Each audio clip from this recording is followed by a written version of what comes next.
the Triathlon Show 302.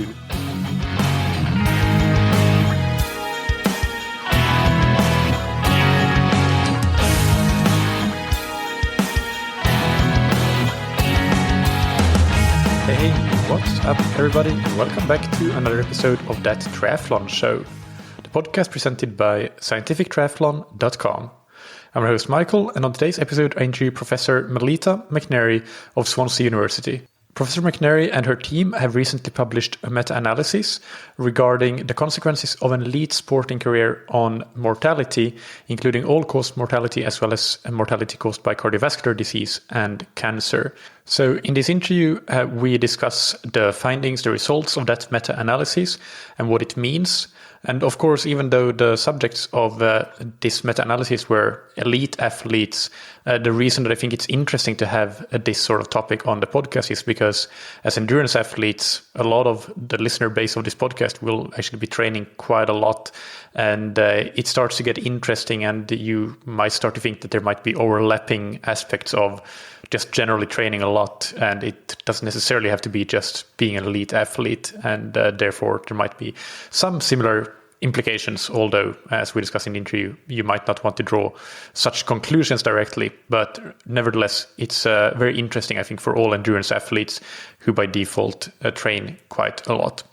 I'll link in the show notes to the study, which is open access, and it's called Health Consequences of an Elite Sporting Career, Long-Term Detriment or Long-Term Gain, a meta-analysis of 165,000 former athletes. Now, before we get into the interview, big thanks to our sponsors, Precision Hydration, that you can find on precisionhydration.com. Precision Hydration create electrolyte products and carbohydrate products for training and racing. If you want to optimize your performance and avoid running out of energy, avoid running out of sodium or running too low on sodium as well as too low on fluid, then use Precision Hydration's free resources like the free online sweat test to get a personalized hydration strategy, as well as the quick carb calculator to get fueling recommendations. And you can book a free one-on-one consultation with the team at PH to refine your hydration and fueling strategy. I'll have links to all of that in the episode description and show notes. And if you want to use Precision Hydration's products that are fantastic, really good, high quality, they make it simple to know your numbers and hit your numbers, and they taste great, then use the promo code ThatTriathlonShow15 to get 15% off your first order. And thank you to Roka. Roka are the world-leading manufacturers of exceptional quality triathlon wetsuits, tri-suits, swim skins, goggles, performance sunglasses, as well as prescription eyeglasses and sunglasses. Roka are trusted by world-leading athletes such as Lucy Charles-Barclay, Javier Gomez, Flora Duffy, Morgan Pearson, Summer Rappaport, and others in triathlon, cycling, speed skating, and many other sports. Roka have a new product out, which is the Matador Air, which is the follow-up sunglasses for the Matador. So these are an evolved version of the Matador, and they are designed to meet the need for increased airflow in hot and humid conditions. And they have been field tested in the harshest conditions at the toughest races on the planet. So check them out. A new product, looks fantastic, really slick design. And as always, Roka will have left no stone unturned in making them the best possible product they can be. You can get 20% off your entire Roka order on roka.com/TTS. Now, without any further ado, let's get into the interview with Professor Melitta Mcnarry. Today's guest on That Triathlon Show is Professor Melitta Mcnarry. Welcome to That Triathlon Show, Mel. How are you doing? I'm good, thank you. How are you? I'm good as well. We were just chatting before, and I'm quite excited about this topic we have in store for today. It's very different from the typical training and physiology discussions that I have on this podcast, but I think that it will be a really interesting topic for listeners to learn more about. But before that, can you just start by introducing yourself to the audience? Of course. So I'm Professor Melitta Mcnarry. I'm based at Swansea University, which is in Wales in the UK. I've been doing research in this area since my PhD back in the kind of late 2000s. And as you say, it's a really interesting area in terms of it's the ultimate aim for us all. We do engage in sport and activity because we think it's good for our health. We also enjoy it, hopefully, and enjoy the competition. But the ultimate question is it good for us in the long run? And as this review highlights, there's potentially some quite significant questions outstanding in that area. Yeah, so I will of course link to your meta-analysis in the show notes so people can go and have a look. But when you embarked on this project of conducting a meta-analysis, and I'll just pull up the title here, it's titled Health Consequences of an Elite Sporting Career, Long-Term Detriment or Long-Term Gain, a meta-analysis of 165,000 former athletes. What was the reason for getting into that, and also what was the sort of the background in terms of prior research that had been done? What hypotheses might you have gone into that project with? So the kind of common perception and quite a lot of evidence supports that physical activity and the specific circumstances of exercise are very beneficial for health, and that there's a pretty clear dose response relationship with some exercise being better than none. But there's definitely questions remaining as to what that dose response is and whether or not there's an upper ceiling in it. Either an upper ceiling whereby perhaps further benefits aren't gained, or perhaps even more worryingly, that there may be an upper ceiling above which further training, as it's likely to be by that point, actually becomes detrimental to health. And there's a reasonable number of studies that support this potential ceiling effect. And they generally refer to it as either a U-shape or a J-shaped curve, whereby as you first start to do physical activity and exercise, it's very beneficial. You rapidly gain benefits for your mental and physical health. But then it kind of plateaus out towards the bottom, and potentially there's a slight upward kick towards the end. I would certainly be more a fan of the J shape rather than the U shape, as I very much doubt we get to a point where it's equivalent to doing absolutely nothing.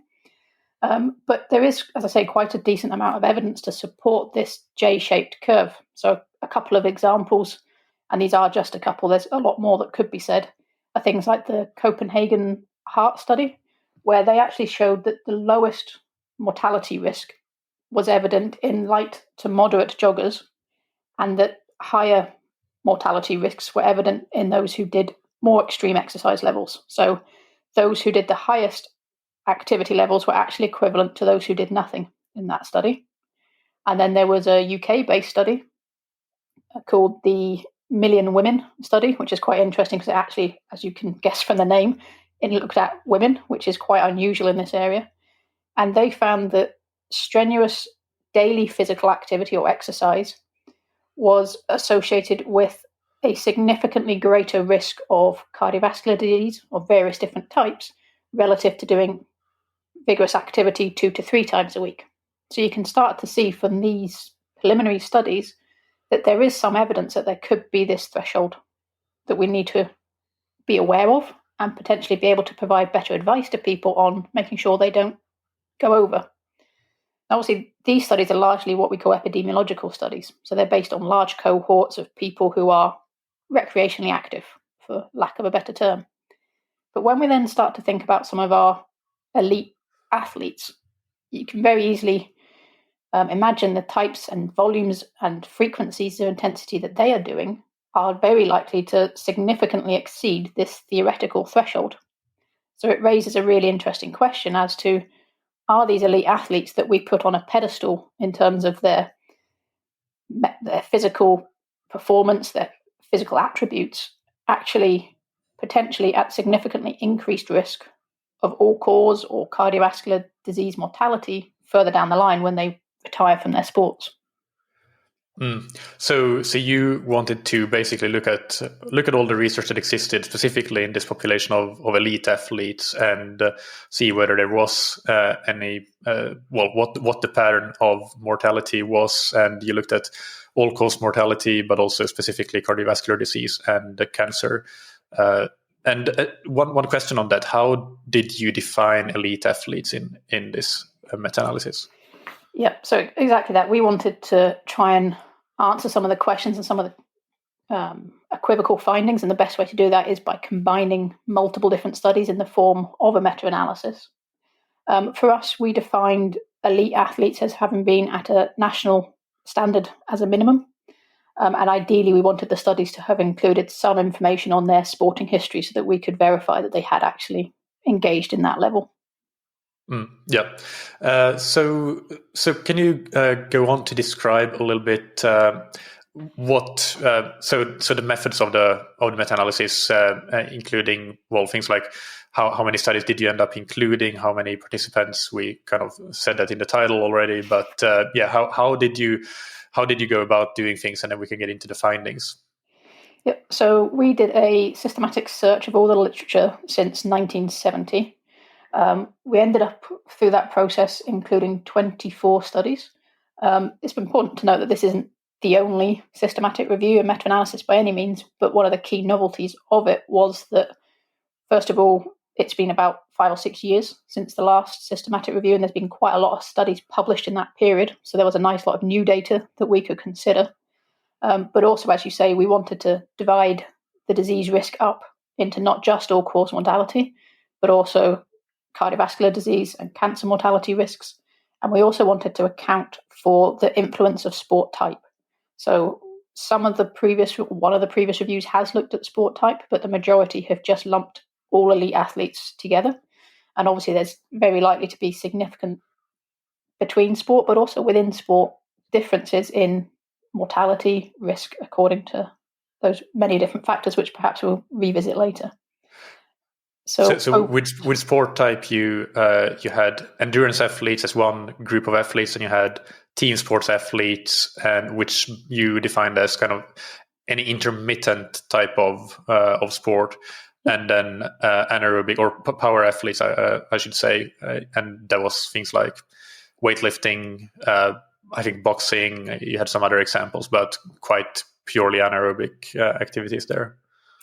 Yes, and that was one of the things we debated a lot when we were preparing this, is how do we actually classify the sports, because the training and the final competition don't necessarily align. So swimming is a great example, that the training is extremely long duration, definitely endurance type, but some of the competitions would then fall into our anaerobic category.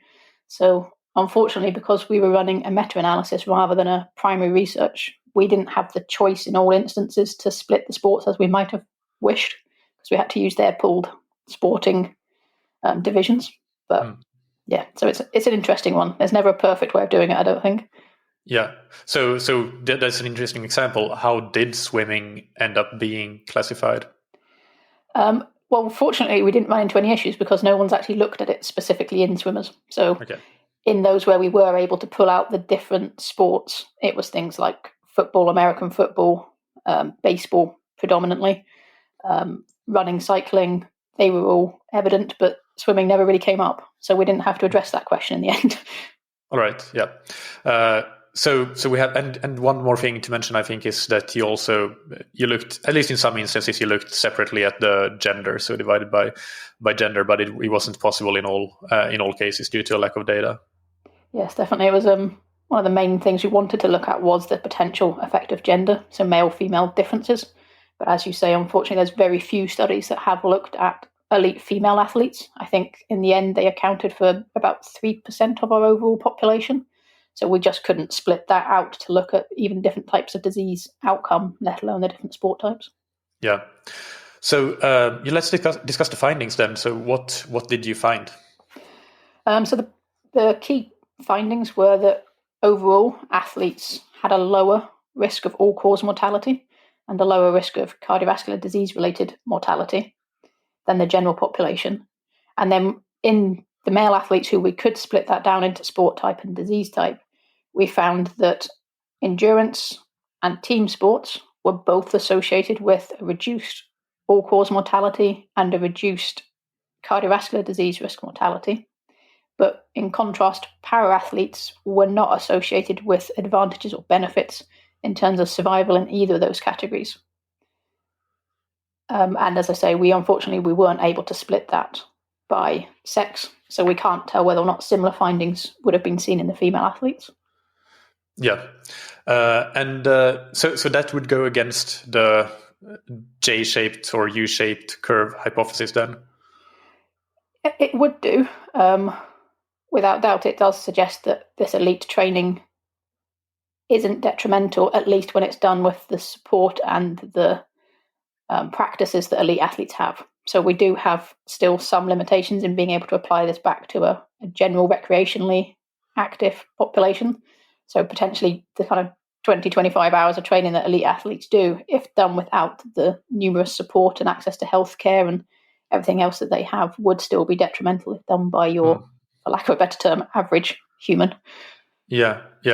One thing that is quite interesting and quite unique to triathlon is that in triathlon you have a fairly large population of amateurs that actually train at a volume that is similar to many elite athletes in sports that are not as volume heavy. So you might have a normal amateur athlete with a job and a family that still manage to fit in 15 hours of training per week, which might be the same as a football player or some similar team sport or even a more team sport or maybe a track and field kind of event. So it's, I mean, that's not something that you looked into, of course, but it would be interesting to figure out like what is the reason for the reduced risk of all cause mortality. Is it like is it the additional training that helps, or is it just maybe the fitness itself that of course is different in the elite athletes compared to amateur athletes?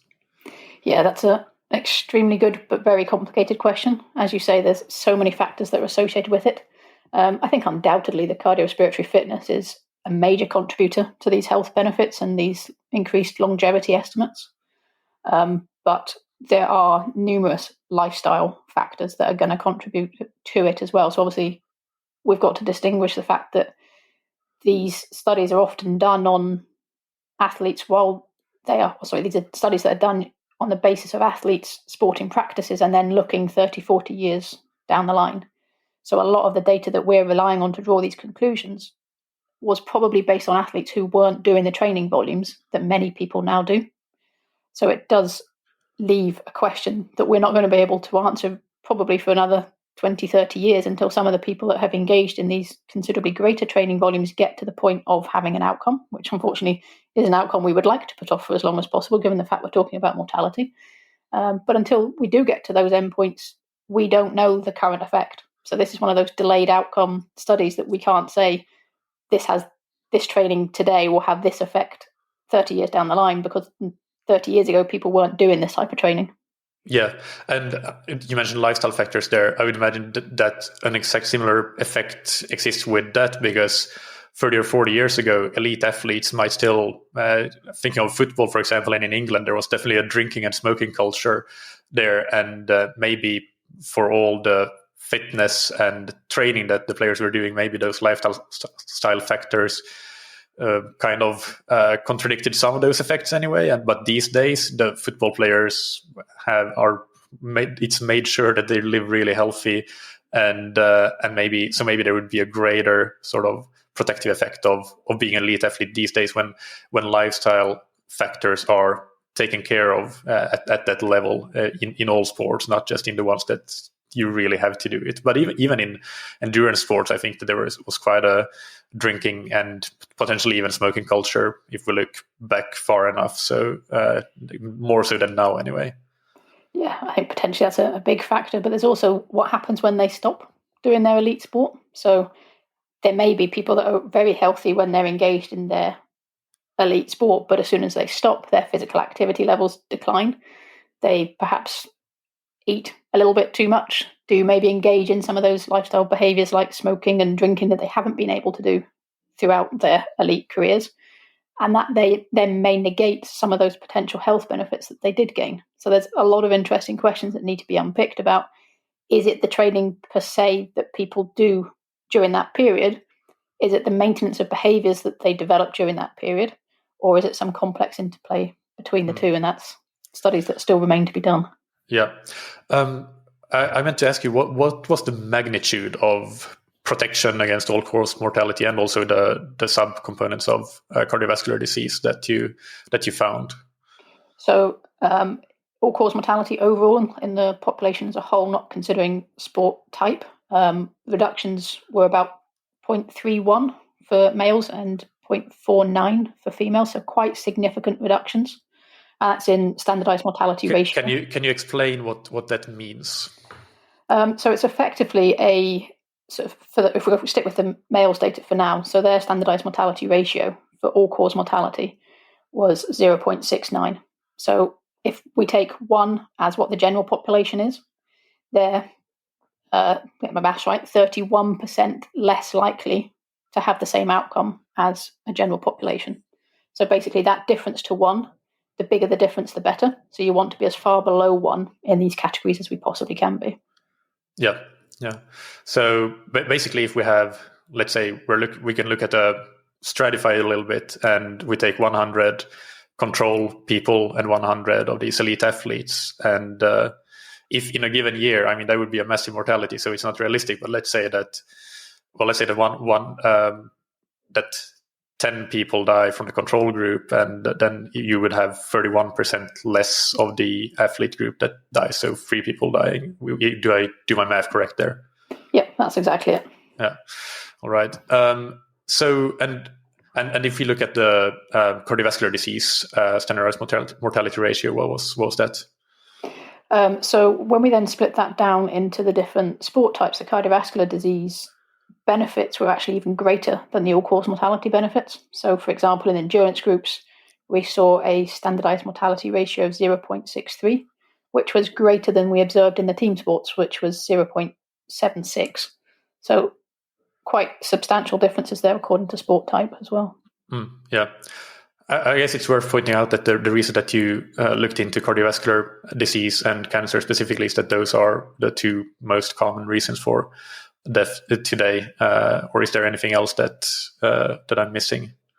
No, that's the primary reason, but it's also that those 2 diseases, so cardiovascular disease and cancer, have been shown to account for the greatest proportion of the changes in all-cause mortality.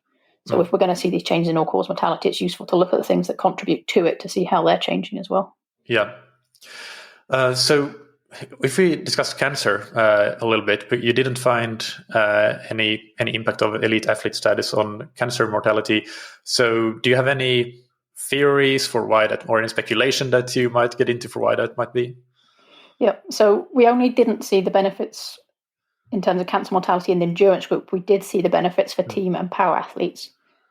In terms of the endurance group, our very speculative hypothesis as to why that might have happened was potentially because of their significant improvements in all-cause mortality and in cardiovascular disease mortality, which meant that effectively their training practices, or lifestyles as we say, had removed 2 of the main determinants, 2 of the main factors that might have led to mortality. So as people age, we have more scope for other diseases to take hold. So it's effectively that they were living longer and they had a reduced risk of cardiovascular disease. So something was likely to occur, and that left the gate open for it to be cancer. Yeah.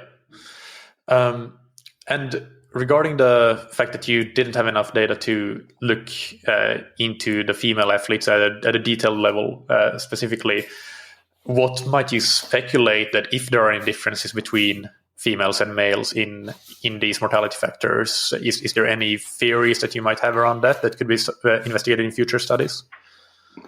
It's certainly something that needs a lot more investigation. I think females for so long have been the hidden gender, so we haven't got good data on the physiology of females full stop, let alone female athletes. And it's something that's certainly coming to the forefront at the moment, is that people are realizing there are significant differences between the sexes or between the genders. And that's not likely to be different in this scenario. So there is some provisional evidence to suggest that there may be different outcomes in longevity between male and female athletes. So in our review, we saw that the all-cause mortality risk was actually slightly more improved in female athletes than in male athletes. And there was a recent study, I think it's 2020 from memory, where they again found that there was a difference between males and females, and that I think it was the males in that study actually had a slightly superior survival benefit. So it remains really controversial as to what the difference is going to be, but there's a very strong reason to suspect there is one. And potential factors that could contribute to that are things like the very different hormonal milieu in both sexes. Obviously, men are much more characterized by the significant testosterone concentrations, whereas some of the sex hormones associated with female gender have been shown to have quite significant effects in pathological circumstances, especially respiratory outcomes. There's also obviously genetic differences, genetic predispositions to different diseases. And we know that in the general population, women obviously have the survival benefit anyway. So there's clearly something going on that influences how long males and females live. And there's, as I say, little reason to provide an argument why that wouldn't last through to elite athletes. Perhaps one final and possibly more controversial area that could contribute to sex differences or gender differences could also be some of the training practices and the support available for the different sexes. So conventionally, male sports have got a lot more support behind them. They get better sponsorships, they get a lot more medical support. Many professional female teams actually don't have medical support, don't have as good of access to healthcare. So you could imagine that could then have knock-on consequences in terms of their outcomes in later life. Yeah. And one thing, going back a bit to the magnitude of the effects here, in your study, you converted these standardized mortality ratios to life expectancy years. So I think that might be interesting to give some examples of those numbers for the listeners, if you want to share a couple of those. Yep. So recent estimates of years saved are around about the 5-year ballpark. So there's quite a few different studies that have looked, as you say, at converting these estimates into years saved. And there's a lot of country differences, which is quite interesting. But on average, it's around about a 5-year benefit for the elite athletes relative to the general population. Yeah, not insignificant to get 5 Definitely years. Not, no. Yeah, all right. So one thing as well that I wanted to ask you about is, especially because I remember when, I think it was maybe the Danish study that you mentioned that find this J-shaped relationship. And I think that got pretty big in the media. I saw it kind of all around, and people started asking me, obviously, because I'm training quite a lot as a triathlete, like, oh, what do you think about this? Should you start training a little bit less maybe? So, I think that studies like these, especially that are kind of investigating mortality, obviously they are kind of, it can get, how should I put it? Well, you can get very invested in them, but also, because a lot is at stake, kind of. So, and of course, it's in the interest of the media to report something that is very interesting to get clicks or get subscriptions or whatever it is.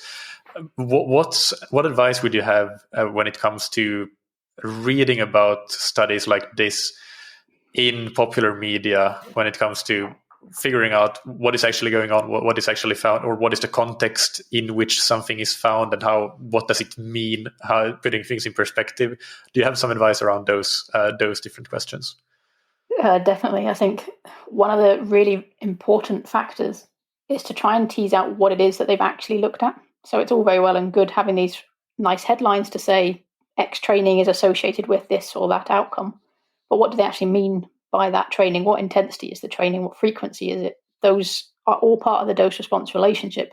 And I think what we're beginning to understand is that this dose-response relationship is very nuanced and likely differs within sexes and between different groups of people as well. So different populations are likely to respond to the same stimuli in a different way. One of the other really important things is where people try and attribute very complex factors to a single component. So to try and say training results in this change in mortality is a vast oversimplification of something that's related to, yes, training is a component of it, but is it the effect of training when you're 20, 30 years old on your life when you're 70, 80 years old? Is it the habits that it instills? Is it some kind of genetic predisposition you had that partly selected you into that training and sport in the first place? Is it nutritional habits? Is it changes in gut microbiome, for example, which has recently received quite a lot of interest? Or is it a simple factor of differences in SES? Oh, sorry, I should say socioeconomic status. There's so many factors. So when people just try and say training has this effect, you've got to take that with a pinch of salt and look at that wider picture. Yeah, you mentioned a couple of great points there. And what factors are controlled for in general in a study, I think is really important to look at. And there might be tons of factors that can have an impact, and there might be a correlation but not a causation just because you didn't control for something. But then on the other hand, if you try to control for everything, then you're never going to get a significant result and you're never going to find anything. So you have to find that right balance, I guess, between internal and external validity in your research, and that's a really tricky thing. Definitely. I think you also have to look carefully at what the studies specifically looked at. So, for example, there are some studies that have looked at athlete longevity, and they've come to conclusions about which athletes live longer or perhaps don't have as long a longevity, but they've done it on the basis of factors such as what words your initials spell out. So that then often gets grouped in with other studies that have looked at athlete longevity.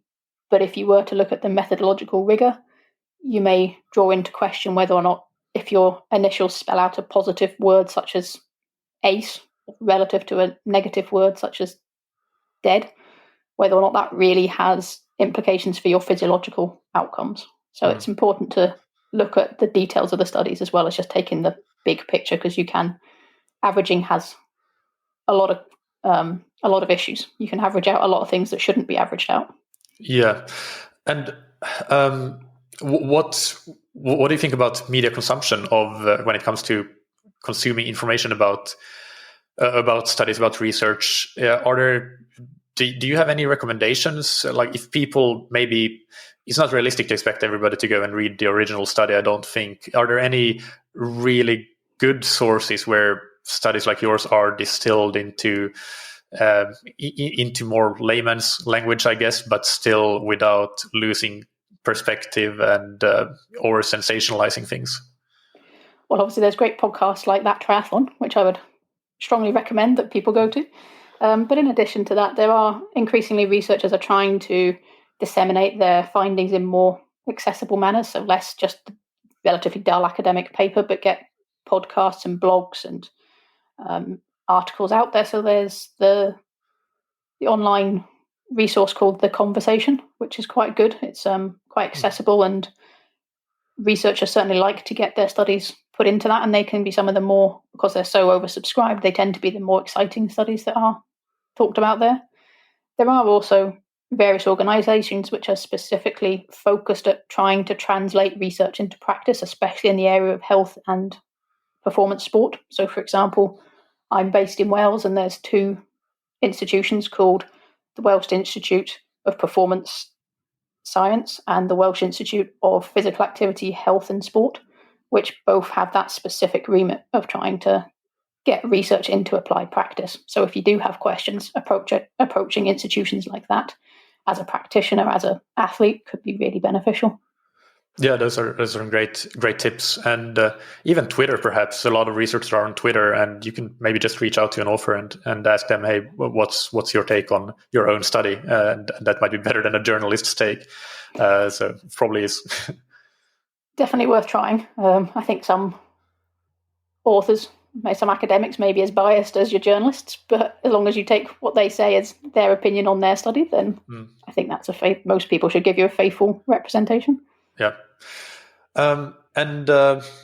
Just finally on going back to your study, what do you want to leave as a take-home message for the listeners on it? I think the absolutely key take-home message is that elite athletes do have survival benefits over the general population. The primary contributor to that for endurance athletes appears to be reductions in cardiovascular disease risk, whereas for team and power athletes, it may be a more equal contribution of reductions in cardiovascular disease and cancer mortality risk. But absolutely vitally, what we need more research that accounts for many of the confounders that we've talked about, and especially that looks at female athletes.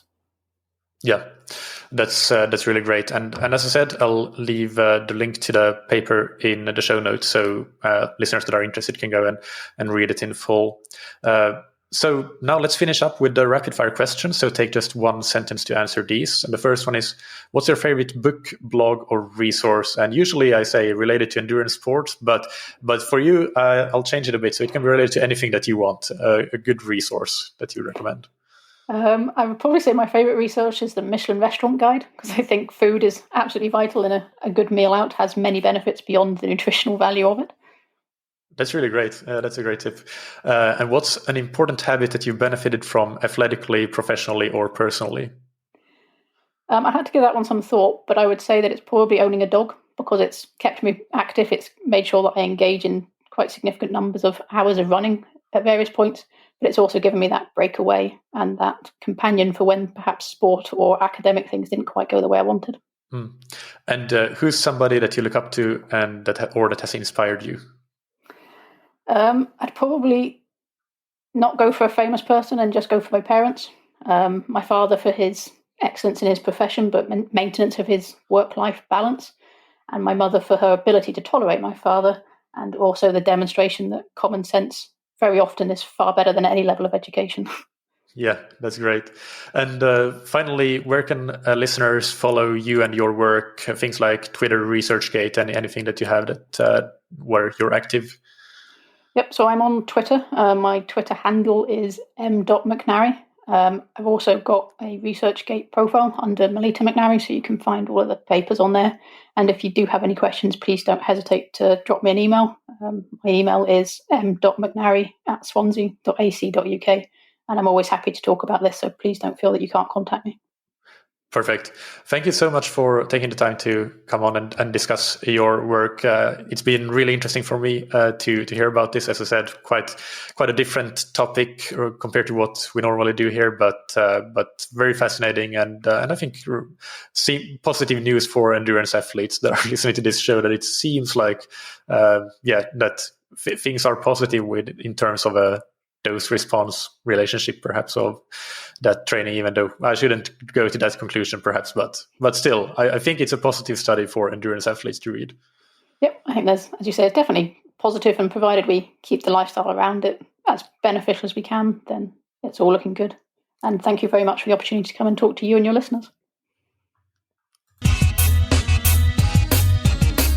I hope that you enjoyed that interview. I know that it was a quite different topic to what we normally have, which is more training, racing, physiology related, and so on. But I think that many endurance athletes actually came into the endurance sport in the first place, specifically for health reasons.